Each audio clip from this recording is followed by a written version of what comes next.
Hello student and welcome to Preeti PCS. तो इस video में हम देखने वाले हैं French abolish monarchy and becomes a republic, यानी फ्रांस में किस तरह से राजतंत्र का अंत हुआ और वो कैसे रिपब्लिक बना। Okay, let's start.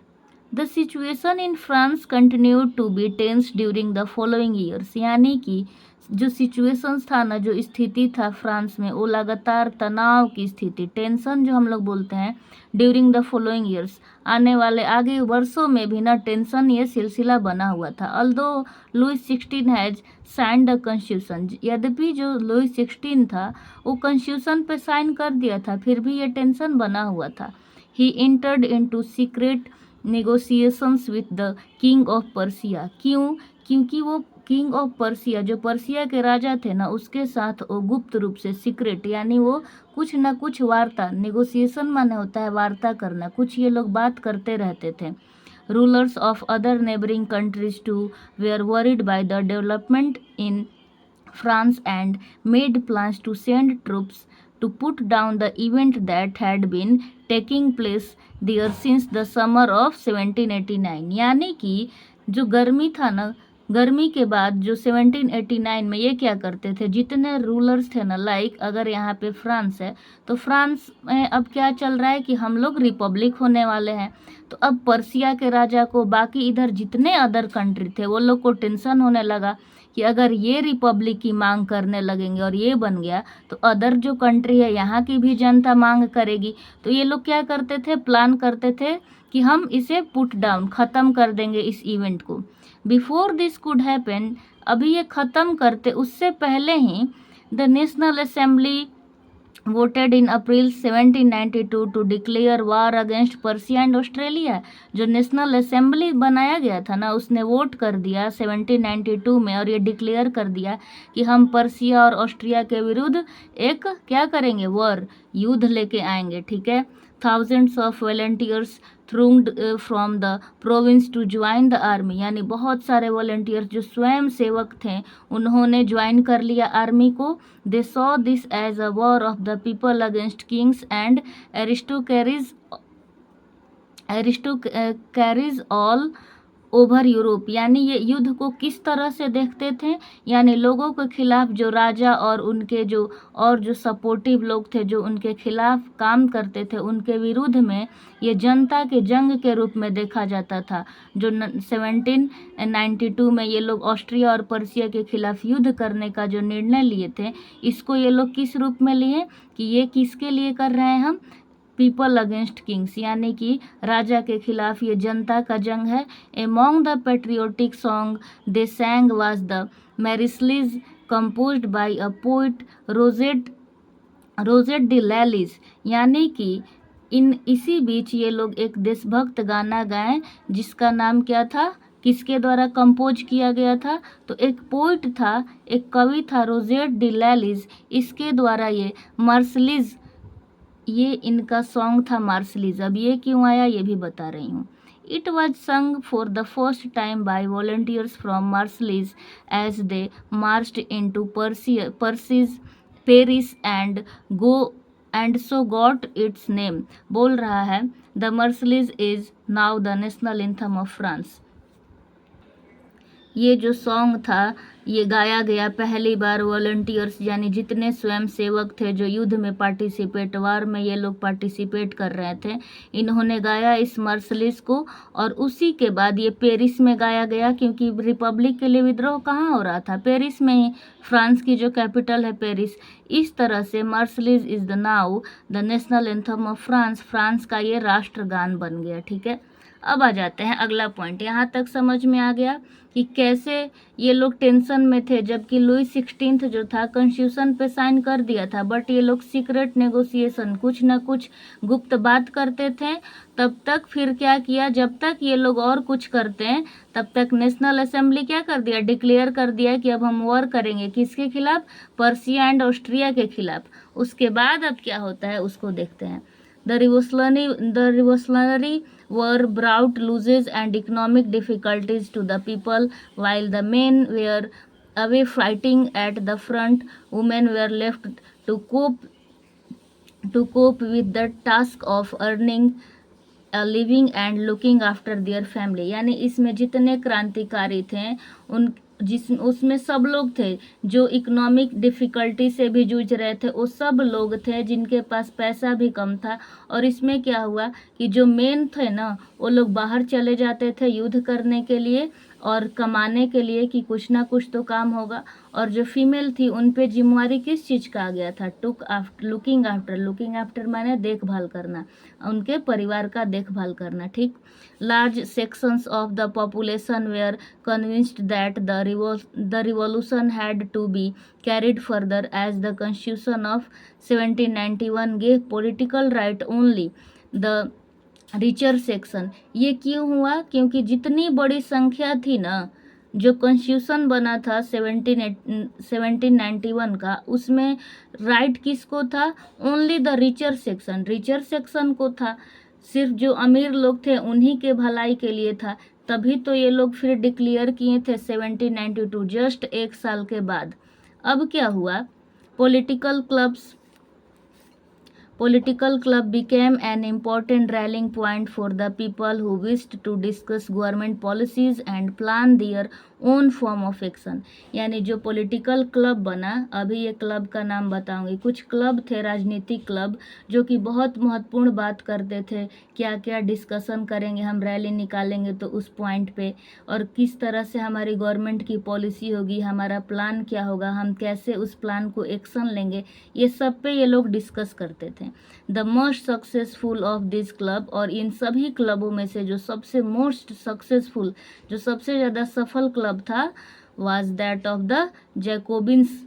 तो जैकोबियन क्लब जो था ये सबसे ज़्यादा सक्सेसफुल था, which got its name from the former convent of Sant Jacob in Paris. यानी पेरिस में एक कॉन्वेंट थे जो कि फॉर्मर, अब ये रिटायर हो चुके हैं, उन्हीं के नाम पर ये जैकोबियन का ये लोग क्लब का नाम पड़ा।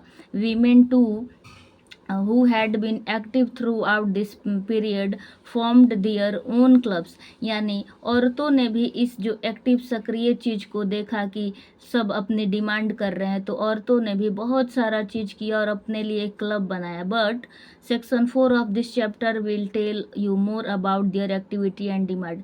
बट इस चैप्टर के सेक्शन 4 में हम देखेंगे कि जो वीमेंस थी उनकी क्या एक्टिविटी थी और वो क्या मांग करती थी। आई होप आपको यहाँ तक क्लियर है। अब आ जाते हैं कि आगे क्या हुआ।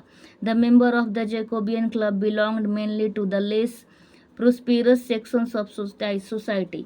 प्रोस्पेरस सेक्शन मतलब हो रहा है कि इस जैकोबियन क्लब में कैसे कैसे लोग आते थे? मेनली लेस प्रोस्पेरस माने होता है समृद्ध यानी अमीर, तो लेस यानी कि कम, यानी वैसे लोग आते थे जो बहुत कम अमीर है, ठीक है। दे इंक्लूड स्मॉल शॉपकीपर्स, इसमें छोटे दुकानदार होते थे, आर्टिजन्स होते थे, सच एज कैसे आर्टिजन्स होते थे? शूज़ मेकर यानी कि जो जूता बनाते थे, pastry cook, watch maker, printers, as well as servant and daily wages worker. Servant भी होते थे और आपका डेली वेजेस वर्कर यानी जो दिहाड़ी मजदूरी करते हैं एक दिन वाला। दियर लीडर वाज मैक्समिलियन रोबिस्पियर। जो इनका जो लीडर था ना इस जैकोबियन क्लब में, वो लीडर कौन था?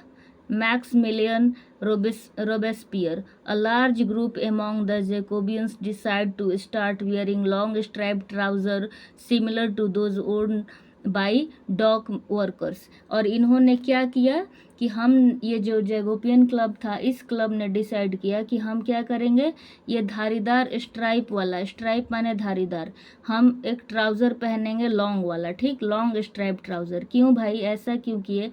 This was to set themselves apart from the fashionable section of society.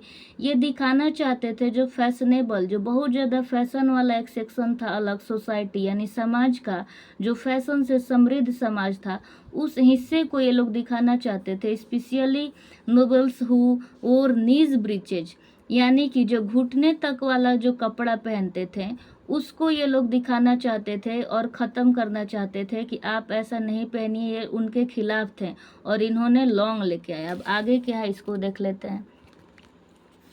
It was a way of proclaiming to end the power of wielded by the wearers of knees breeches. ये दिखाना चाहते थे कि हम इसको and कर रहे हैं, ये जो नी ब्रीचेज जो घुटने तक वाले कपड़ा पहनते हैं, ट्राउजर्स पहनते हैं, हम इसको एंड कर रहे हैं. These Jacobians came to be known as the Sans-culottes. इसको ये जो जैकोबियन थे, ये जो कपड़ा ऐसे पहन रहे हैं, इसको हम क्या कहते हैं?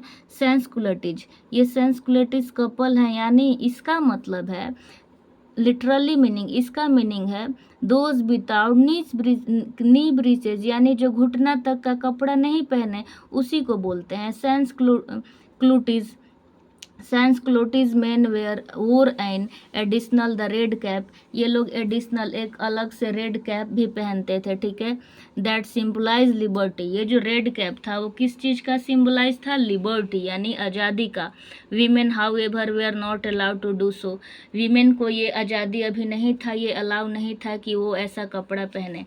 इन द समर ऑफ 1792, यानी कि जो गर्मी था ना 1972 का, अब उसके बाद की कहानी क्या हुई? The Jacobins planned an insurrection of a large number of Persians who were angered by the short supply and high price of food. यानी उनके खिलाफ में ये प्लान किए कि जो आपके ये क्या बोलते हैं, एंगर, गुस्सा दिखाएं उनके खिलाफ कि हमें ज़्यादा सब चीज़ हाई प्राइस हो गया है फूड का, और शॉर्ट सप्लाई. सप्लाई मतलब होता है जैसे कोई सामान बाहर से आया, कितना हम सप्लाई रखें हैं, कितना हम स्टोर करके रखें हैं. तो ये लोग शॉर्ट सप्लाई करते थे और फूड का प्राइस भी हाई कर दिए थे. तो इनके खिलाफ ये लोग प्लान कुछ किए. On the morning of August 10, और फिर 10 अगस्त का जो सुबह हुआ, they stormed the palace of the Tuileries. Tuileries मतलब होता है वैसा प्लेस, शाही महल जो कि पेरिस में था. तो शाही महल का जो पेरिस में भवन था उसका नाम क्या था? ट्यूलरीज. ठीक, तो ये लोग 10 अगस्त को सुबह में क्या किए? वहाँ पहुँचे and massacred the king's guard and held the king himself as hostage for several hours. यानी कि उन्होंने किसको मार डाला? हत्या कर दिया. मास्कर्ड मीन्स होता है हत्या करना. किंग के गार्ड यानी राजा के जो सुरक्षक थे उनको भी मार डाला, और उसके बाद बंदी बना के रखा कुछ घंटों तक राजा को भी. Later the assembly voted to imprison the royal family. यानी कि रॉयल फैमिली के खिलाफ ये लोग वोट करते हैं. एंड उसके बाद क्या होता है? असेंबली में वोट होता है. इलेक्शंस वेयर हेल्ड, नए तरीके से फिर इलेक्शन होता है. From now on all men of 21 years old and above regardless of wealth got the right to vote. बोल रहा है कि अब क्या था कि जितने भी जो मेन हैं, ऑल मेन, सभी वो मेन जो 21 वर्ष से ऊपर के हैं, चाहे वो अमीर हो चाहे वो गरीब हो, उनको वोट देने का अधिकार हो गया. The newly elected assembly was called the convention. जो नए रूप से असेंबली आपका इलेक्ट होके आए, चुनाव होके, उसका नाम क्या रखे? कन्वेंशन रखे. On 21 September 1792 is abolished the monarchy and declare French a republic. तो 21 सितंबर 1792, तो याद रखना है 10 अगस्त को ये लोग ये काम किए, उसके गार्ड को मारे थे और उसको भी कुछ देर तक बंदी रखे. और फिर नया इलेक्शन हेल्ड हुआ, और नए इलेक्शन में जो 21 सितंबर 1792 में एबॉलिश्ड माने ख़त्म हो जाना, मोनार्की का अंत हो गया, और फ्रांस डिक्लेयर यानी इसको घोषित कर दिया गया कैसा स्टेट कि यह अब एक नेशन हो गया है, रिपब्लिक, गणतंत्रात्मक देश बन गया. एज यू नो, आपको पता है, A republic is a form of government where a people elect the government including the head of the. यानी आपको पता है कि जो रिपब्लिक सरकार का एक ऐसा रूप होता है जहाँ पे जो गवर्नमेंट है इंक्लूडिंग द हेड, यानी जो गवर्नमेंट का हेड है वो भी किसके द्वारा इलेक्ट होता है? By the people. गवर्नमेंट यानी गवर्नमेंट में जो भी हेड होता है वो elected by the people. There is no hereditary monarchy. यहाँ पे कोई अनुवांशिक राजतंत्र अब नहीं रहा. You can try and find out about some other countries that are republics and investigate when and how they become so. अब आपको ये बोल रहा है बुक वाला कि आप कोशिश कीजिए कि कुछ कंट्री का नाम लिखिए जो रिपब्लिक है और पता लगाइए कि वो कब रिपब्लिक बना. नाउ लुई 16 का अब क्या हुआ? तो Louis 16 was sentenced to death by a court on the charge of treason. Treason माने होता है देशद्रोह, यानी लुई 16 को मौत की सजा सुना दी गई न्यायालय के द्वारा। किसके केस में? द चार्ज ऑफ ट्रीजन, यानी देशद्रोह के चार्ज में। ठीक है। ऑन 21 जनवरी 1793 और फिर 21 जनवरी 1793, ये जो कहानी था कि कब कब ये रिपब्लिक हुआ, तो 21 सितंबर 1792।